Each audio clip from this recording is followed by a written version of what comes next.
Like, comment, share, and subscribe. Hit that notification bell in the upper right-hand corner. Follow me on all forms of social media. Check me out at thatdrummerguy.com and enjoy the following presentation.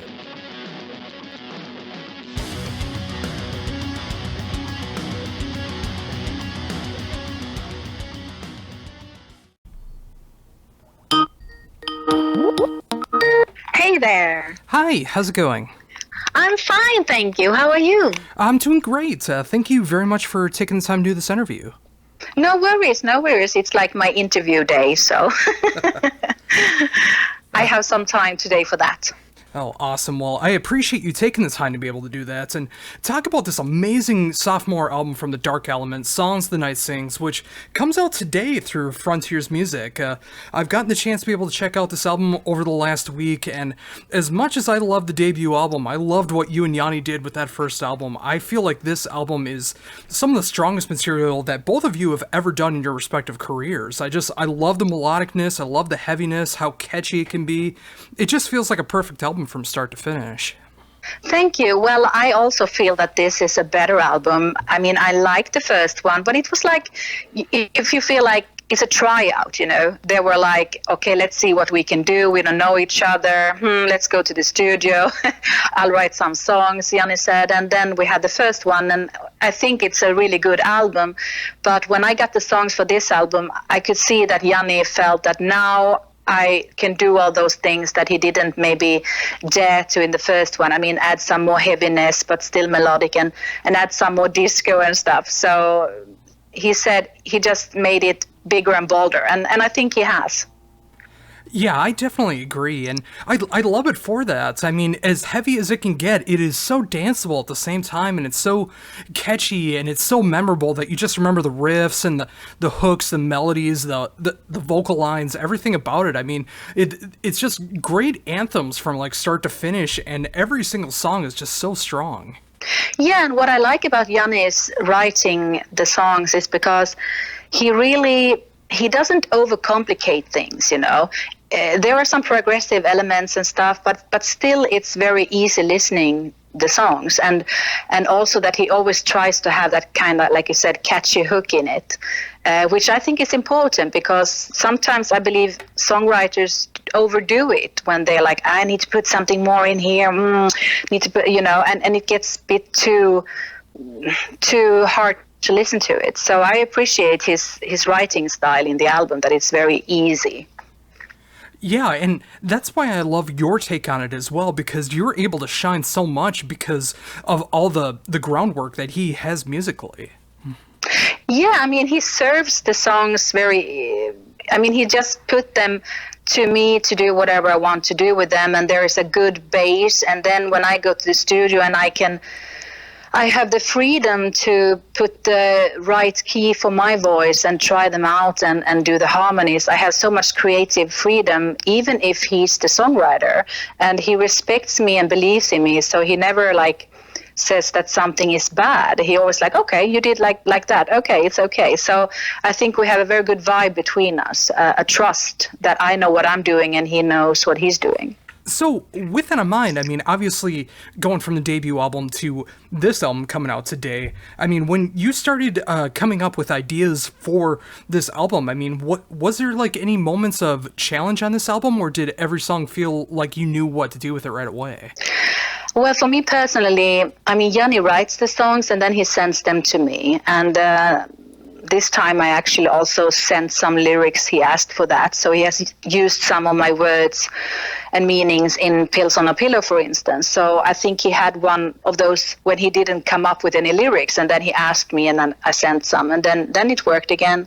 I think there were some songs like To Whatever End. I did that one as a demo 1 year ago, just trying it out, and it was a lower key, and I came home and I was like, it's not sounding good, I don't like it, it's not working, there's no feeling, and I said to Yanni, I don't think this song will work on the album. But then he said it will be there, and I'm okay. And then when I went to the studio to do the actual recordings, I said to Niklas, who is my friend and producer, we have to raise it a lot. So we just put it up, I don't know how many steps, And then all of a sudden it was like, it's so good and it's working. So those things are challenging, before I find my place for my vocals where I sound my best. Oh, and that totally makes sense, and I'm glad that you didn't get scrap the whole song entirely because of that, because I feel that did become one of the strongest songs, in my opinion, on the album. And just sometimes it just takes getting the right key and just figuring out what to do with it, and it just really made the song shine. Yeah, and I also believe, for me as a singer, it's also your mood that day. So when I go to the studio, in the beginning of the process, I always say to Niklas that I want to do the faster songs first. I don't know why, but there's something about just starting it up with a fast melodic song. And then after a few songs, then I can do the ballad. Because I don't know, if you start with the ballad, which I did at that time with the demo, I just went there, recorded this one, and I didn't get the emotions. I believe it's better to start with some, this was easy, this went well, and then you can do that ballad, because this song actually, it builds up so much that it needs you to be really in the emotion all the song. So it's a bit difficult also because it raises and it gets higher, and I need to have that power in it. But it worked out really well, and it was actually one of our favorites to be a single. Yeah, and I loved all the choices that were given for before the release of the album for singles. I mean, I thought all 3 tracks were just perfect and really showcased different sides of the album. Yeah, and I mean, me and Janni, we it's always the record label in the end who decides, of course, but they ask us. And I said from the start that Paul Barrow was my first choice. But I guess also the record label know that maybe that was a bit heavier and a bit different. It was also, the lyrics are a bit different from what we've done. Maybe they wanted to have a song that is a bit more uplifting, and so Songs the Night Sings was a good first single, and I'm happy that I got Paul Bear as a second one. I would have loved to do a real video for that one. That was why I wanted it to be a single, because I think the lyrics, you could do something really interesting with it. Oh, I totally agree, and I was actually going to bring that up later. That is my personal favorite song off the album. I mean, just the more that I listen to the lyrics and I listen to the music behind it, I mean, it's got this great dark feel behind it. Even no matter how catchy the song is, I mean, it's just got this great different feel from the rest of the album, and it does stand out, but it stands out in a great way. Yeah, and I mean, Janni and me were a bit, well, it is heavier and it's different, and the lyrics are very deep. So it can either go that people like it or they don't like it. And I don't know yet, I don't think it's like people's favorite song. Mine, it is for sure, and yours, but I don't know how many kind of like it. But for me, it's, just the lyrics in itself makes it my favorite. I mean, it's... like Last Good Day in the former album was my favorite also because of the lyrics. So for me, lyrics can really be interesting. And I think Janni made something very, very deep in this one. Oh, I couldn't agree more. And again, that's what I appreciate so much about the songwriting between both of you. I mean, you're able to really show off the lyrics and the melodies and the vocal harmonies, everything that's going on there matched with his music. And sometimes the lyrics take over more to make a song more memorable. Sometimes it's the overall presentation of the song. I mean, when I listen to this album, I mean, there's always moments that stand out differently for me for going on the song. Yeah, I mean, and I think some songs, maybe people, and also sometimes when I say to Janni that this song I feel is about blah, blah, blah, and he's like, oh, interesting, but that's not what I meant. So, songwriters are like that. They always have some kind of deeper meaning with their lyrics. For me, when I do lyrics, I'm very easy to understand. I don't use metaphors. I write totally from the heart, so I'm very like an open book. What you hear is what it's about.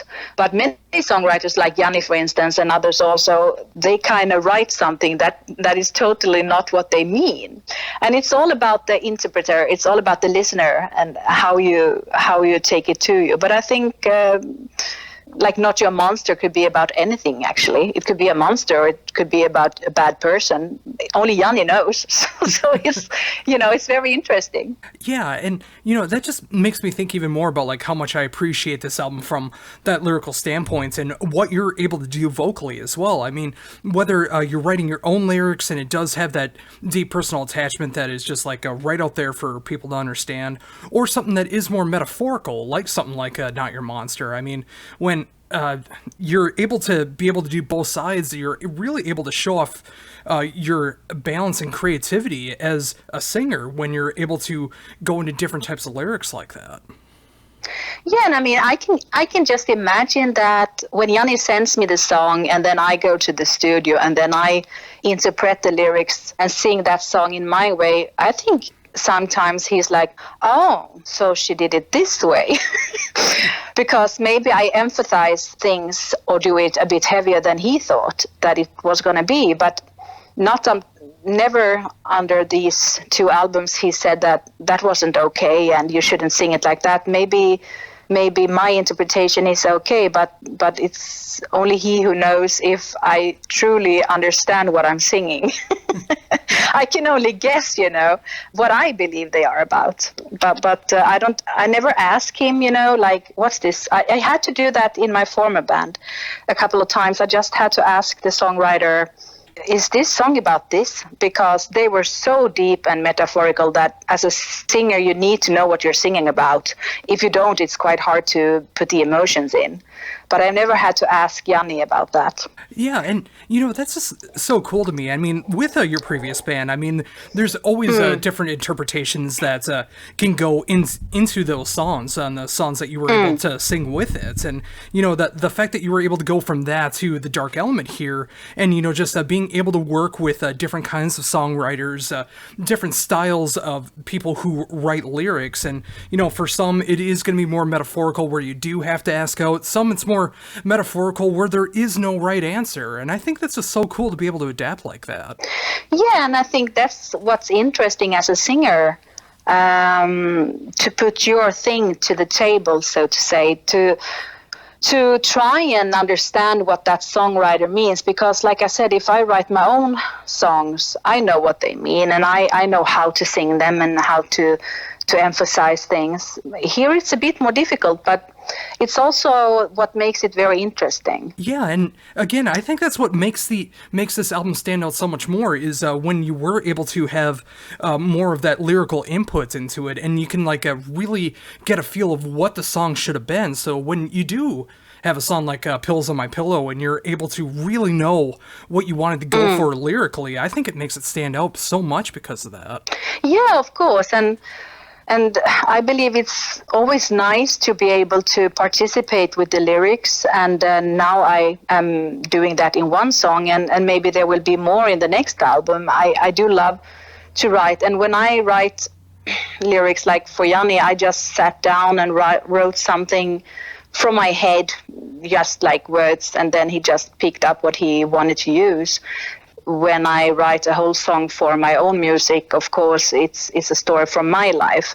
So Pills on a Pillow is nothing that has happened, in my life, but just I like to write novels and stories and write essays, so I just wrote something down.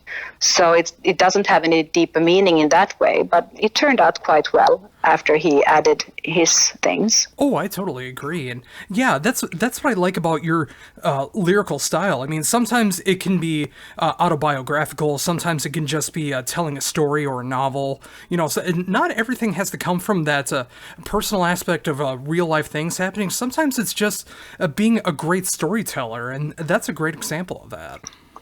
Yeah, and I mean, if you listen to Yanni's lyrics, you would wonder if he's happy at all, because they're quite bitter and sad. But I don't know if he takes them from his own experience or if he just writes a novel, as to say. Only Yanni knows. But if you would read all the lyrics, you would be like, oh my God, he's been into so many depressing things. So I don't know where he finds it, if it's like his life or not. But either way, it's good storytelling. Oh, absolutely. And that's why I was so happy to hear that he was able to join up with Insomnium, too, because they capture that great, dark, depressing lyrical concepts in all of their albums. And I think that's a great outlet for him to be able to do that and still be able to show off all the creative sides of all of his other endeavors. Yeah, and I was really happy to hear how they do their songs, that they all do parts of the songs, everyone, all the members, I believe, which is very interesting that they like send the songs back and forth to each other and they add little things here and there. I think that's not common in many bands. Normally it's like one person writing the songs nowadays in a band. I don't know why, but that's how it mainly goes. So when I heard about this, I said that sounded really, really nice, and I think it's a good way to keep a band together, to have everyone involved. Oh, I couldn't agree more. I mean, especially like back in the day, everyone was writing back in their practice studios and being able to do it that way. And then it started evolving into one or two people mainly writing for a band. And, when you are able to like get together, whether you're in a practice studio together, whether you're sending song files back and forth to each other, I mean, the more that you can work on that musical chemistry together and see what the other people in the musical concept of what's going on, just being able to get those back and forth ideas. I mean, the creativity can flow so much more between the whole band. Yeah, I mean, when we started my other band, Alice on Avenue, back in the days, we did sit down in the rehearsal studio and just like, okay, let's write a song. And it was really fun. It was really interesting. Some songs didn't work at all, but some songs were really good just because of everyone. The guitar player could come with his riffs and, oh, well, that's working. And then the keyboard could do something. And I wrote the lyrics and, it was very much more interesting. But of course, today, as you say, when we don't see each other, everyone sits in their home almost doing their music parts. It's quite impossible. We live in different countries, many of us in the band industries. So I guess this is just a normal evolvement. But I can still miss those good old days when we just sat down and did the songs together. It was really interesting and it brought something new to the table. Oh, very much so. So, also with that in mind, I mean, with being able to live in different countries when you might not even see each other for long periods of time, if at all, I mean, what was it like to finally get together and start rehearsing and being able to play live shows together as the Dark Element? Well, it was, of course, it's always nervous, when you meet and you haven't done anything together. I'm always very nervous the first times together, but we've had so much fun. And I think our Japan tour, when we got together for many days, just hanging and doing some shows, was a really good way for me and Janni, most of all, to get to know each other really deep. So we have, we know each other quite well now, not super well, but still so much that we have a very good feeling between us, and every time we meet it's the same. So if we do some more gigs, I'm pretty sure it would be even better. So even if he lives in Finland and I in Sweden, we talk a lot in Messenger many times a week actually, so it's really working well. Yeah, and I'm so thankful that there is that kind of communication in 2019 where you're able to just connect with a few types of the keyboard and click. I mean, be it on your phone, be it on your computer, and you're able to get these great connections with people. And, for that reason, I mean, being able to see the Dark Element turn into what it did with Yanni's ideas, having you being able to be a part of it, and now having this become an even more full-fledged of a band, being able to do live shows, being able to have more of your input into the album. I'm very excited to see what's going to be happening in the future as well, if this is the direction that you guys have been going in so far. Yeah, and I mean, like I said in another interview, that the only problem we have at the moment is that, like you said, Janni is in another band, and with that comes a lot of heavy touring. So we have gotten a lot of gig requests, and I really want to do gigs, and I believe he also wants to do it, but he's at the same time very, very busy. So that can be the biggest problem for us when it comes to the future, because of course you want to do some live shows and people want to see you, not only hear you. But since he joined Insomnium, there is this aspect of him being very busy. But we are trying to get some gigs together, and hopefully there will be some next year. Oh, and I would love to see that happen too. I mean, no matter what capacity it's in, whether it's a summer festival circuit, whether you're able to do a short or a longer tour, being able to play different countries. I mean, this is such a great album that it would be so incredible to be able to go out there and give this album some proper show promotion. Yeah, and like when we did the other gigs, a few gigs with the first album, we said no to some gigs because of we only had one album. You cannot play like a great set with only one album. So we said that we had to wait and play until we have two albums. And now we have two albums, so it's easier to showcase yourself now and do a more complete tour set, or such as. I believe we want to do some club gigs and maybe some festivals next year, and hopefully we can get that working with his schedule. Yeah, I'd love to see that happen too. And yeah, I can imagine. I mean, the more bands that you're in, the more kind of commitments that you got to put in. And, some are going to be touring constantly. Some may never play shows at all and just be a studio thing. But I love the fact that both of you really want to make playing some live shows a priority. And, just with the fact of having two albums out now, being able to choose the songs that are going to work best in that live setting, I think it's a great direction to go in. Yeah, and I mean, when we started this, it was like a studio project, so we never had any plans that this would be a touring band or something. And then we got requests, and the record label, of course, wanted us, since we had quite a big success with the first album, that you need to do more gigs, blah, blah, blah, blah, blah. And all the time I've said that I didn't join this to tour because I've done the heavy touring thing, and I don't want to do that anymore, I quit many years ago. But of course, some gigs. So we are like pulled from many, many people to do gigs, but at the same time, we are quite busy in our regular lives. I have a regular job also, which is, when you have a full-time job, you cannot just leave and say, bye, I'm going touring. So even if we've had touring requests from other bands for 4 weeks and stuff, I just couldn't go. It was impossible. But some club gigs and some festivals, I'm pretty sure we can fix. Oh yeah, and those shows will be so memorable for that reason too. I mean, getting the new album, that proper live promotion, and just being able to pick out the right songs for it, and not having to worry about like the work schedule, the life, family, friends, the band, everything like that can be so cumbersome when it comes into being in a band. So when you are able to just put together some shows together, and just being able to have fun with it that way, I mean, I think you're going about it the right way. Yeah, I mean, I've done, for me, my life and what I've done in music is complete because I did all that with Nightwish. I've done the heavy touring, I've seen the world, I've seen the fans, I've had ups and downs, and it was really stressful, but it was also nice times. But I feel like I've done that. So now I just want to have fun with music. And fun with music is, like you say, do a few gigs, but do them with a lot of fun and giving that audience the best of you, instead of doing 6 gigs a week for 4 weeks where you're like ill half of the time or tired, or I think I prefer to do it like this, give the audience, like in Japan, we gave some amazing shows and the fans were awesome, and Sweden Rock also. So I cherish that more. I'm getting older too, so I don't want to tour like I was 20, I'm 48 now, so I'm getting older, and you get a bit lazier too.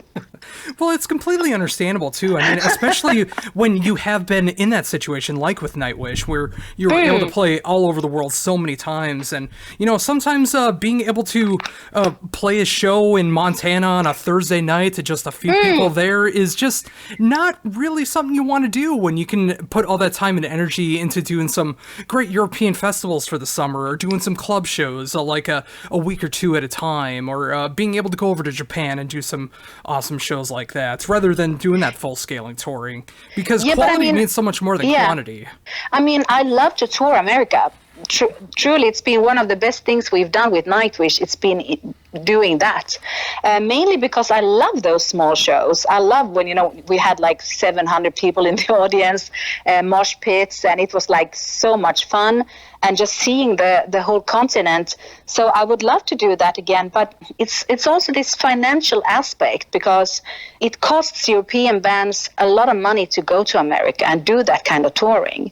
And then you need to know that you will get money back. I mean, in Nightwish, we even paid for a tour to America, so it's not how it should be, So of course, I would love to go to America again, because it's been one of the best things we've done in Nightwish to be in America, seeing the whole sceneries. But it also has to be doable when it comes to the the financial aspects and the time it takes and such. Oh yeah, and thankfully with that, in North America, there are a few different kinds of festival shows that happen around here, like Prog Power USA, where, even sometime down the road, you might be able to do something like that and do a few shows surrounding that date or something like that. That way you can still kind of hit America and hopefully make some kind of money off of it as well.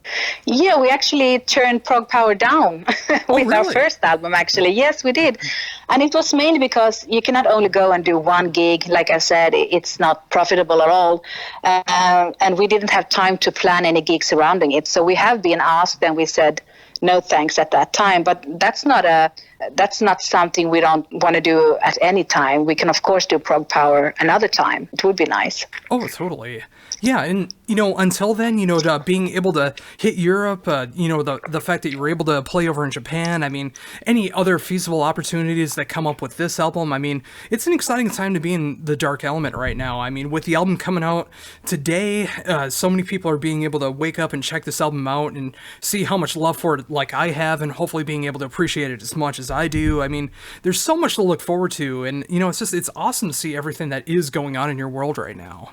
Thank you. Yes, it is exciting. And I'm just really, even if you feel yourself that this album is a good album, it's a better album, that's what I felt all the time. You never know actually until people hear it. So it's always a bit of that, what are they going to like? Are they going to like it as much as I do?